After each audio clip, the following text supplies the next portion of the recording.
Қайырлы күн, күндеріңіз сәтті өтсін. Бүгін сіздермен бірге осындай әдемі, нәзік, жұп-жұмсақ болып шығатын апельсинді пирогтың рецептісімен бөлісетін боламын. Бұл пирогты жесеңіздер тоқтай алмайсыздар. Осылай жұп-жұмсақ болып шығады. Тек барлығын араластырып, апельсиннің үстіне құя қоясыз. Пирогыңыз дайын. Ең алдымен ұнымызды електен өткізіп, 1,5 шай қасық осындай қопсытқыш қосамыз. Барлығын жақсылап араластырамыз. Енді құрғақ ингредиенттерді алып қоямыз. Шұңғыл ыдысымызға жұмыртқаларымызды жарып,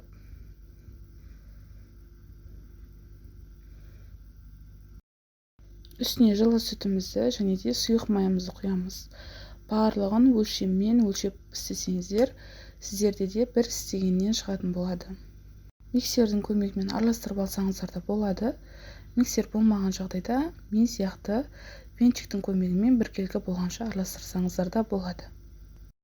Барлығын араластырып алғаннан кейін қантымызды қосып, тағы да біркелкі болғанша араластырамыз. Барлық керекті заттардың мөлшерін видеоның астына описаниеге жазып кететін боламын.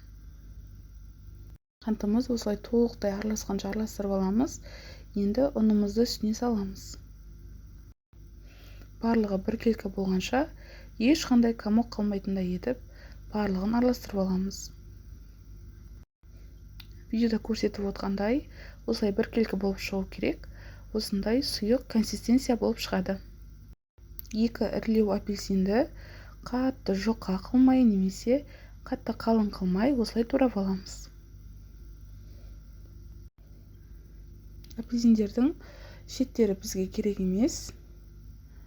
Шамамен осындай көлемде етіп, барлығын турап аламыз.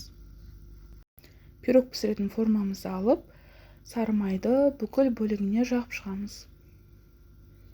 1 уыс немесе 20 граммдай қантымызды табанның астыңғы бөлігіне толықтай бетін жауып тұратындай етіп сеуіп шығамыз. Қанттарымызды сеуіп шыққаннан кейін апельсиндерімізді видеодағыдай етіп барлығын орналастырамыз. Пешімізді алдын ала 180 градусқа қыздырып қоямыз. Табамыздың астыңғы бөлігін толықтай осы апельсиндер жауып тұратындай етіп орналастырамыз. Және де апельсиндердің барлығын қойып шыққаннан кейін жаңағы дайын болған сұйық массамызды тура осы апельсиндердің үстіне құямыз. Барлық сұйық массамызды апельсиндердің бөліктерін барлығын бір тегіс етіп жауып тұратындай етіп құямыз. Толықтай құйып шыққаннан кейін арнайы лопатканың көмегімен бетін тегістеп жібереміз. Алдын ала қыздырылған пешімізге салып пісіріп аламыз. Бізде өте дәмді пирог шығады. Жасап көріңіздер, сіздерге де ұнайтынына сенімдімін.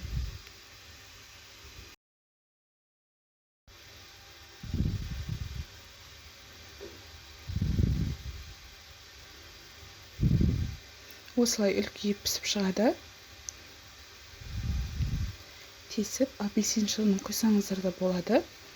Құймасаңыздар да осылай нәрлі, жұп-жұмсақ болып шығады. Ас болсын.